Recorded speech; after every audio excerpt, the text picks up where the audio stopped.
Before we study in detail about the bacterial transformation, we need to know the certain terminology, that is what is a bacterial strain. As a prokaryotic species is a collection of strains that share many stable properties and differ significantly from other group of strains. As you can see from this picture here, these are some microbial communities, or you can say these are some bacterial colonies, and each colony is given with a unique color. All the physical appearance of all cells is almost same, their structure and their length is same, but they are colored differently. It means all these bacterial cells belongs to same species but are different strain. Virulence is the pathogens or microbes' ability to infect or cause a disease in its host.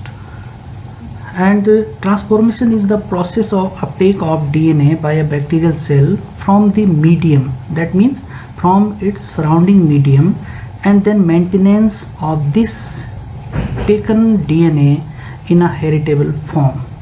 This transformation process is an active process. It means it requires energy. Streptococcus pneumoniae, the bacterium that causes pneumonia, and the pathogenicity or virulence of this bacterium is due to the presence of a polysaccharide capsule in its surrounding, and this polysaccharide capsule is causing the virulence of this bacterium. In 1923, Frederick Griffith identified two strains of Streptococcus pneumoniae. One is the S strain, that is smooth strain. Why it is called smooth? Because it has a polysaccharide coat and produces smooth shiny colonies. That's why it is called S strain. The other strain is R strain or rough strain. It lacks a polysaccharide coat and the colonies are irregular, and hence it is known as rough colonies. The R strain is non-virulent because it does not have a polysaccharide coat, unlike the S strain, which is having a polysaccharide coat and thus causes pneumonia, or we can say the S strain is causing disease. Now we understand this figure, what it says, that this beaker shows the colonies of S strain that is causing disease, and whenever these S strain bacterium, pneumococcus bacteria, are injected in a mouse, then these bacteria causes pneumonia and this mouse dies.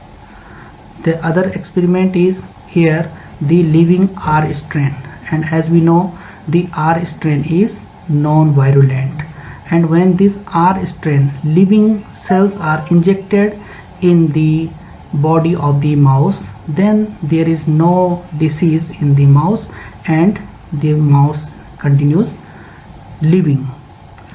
Now the third experiment is the S strain is heat killed. As we know that whenever the heat is provided, then it causes the death of the bacteria, and hence this due to heat the S strain is killed now.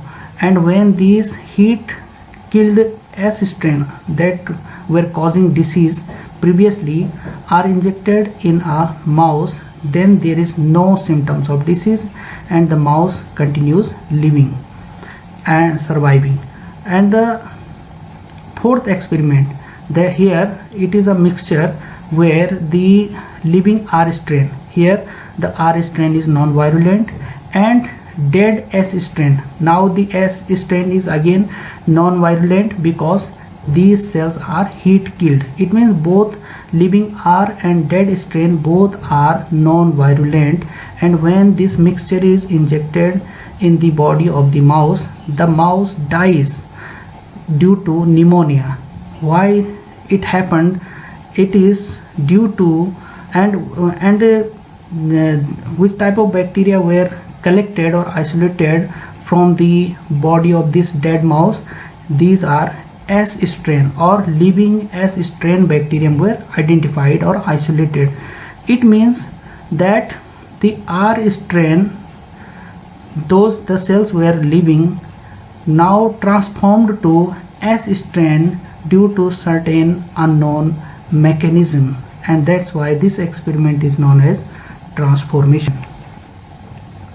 In 1944, three researchers, Oswald Avery, Maclean McCarthy and Colin McLeod, set out to identify Griffith's transforming principle. It means that what causes the transformation of R strain into S strain, and at the time it was an unknown mechanism and unknown causes, and after several experiments, several evidence, these three scientists could identify that this transforming principle is actually the DNA that is responsible for conversion of this R strain into a virulent S strain, and that's why DNA is considered as a genetic material.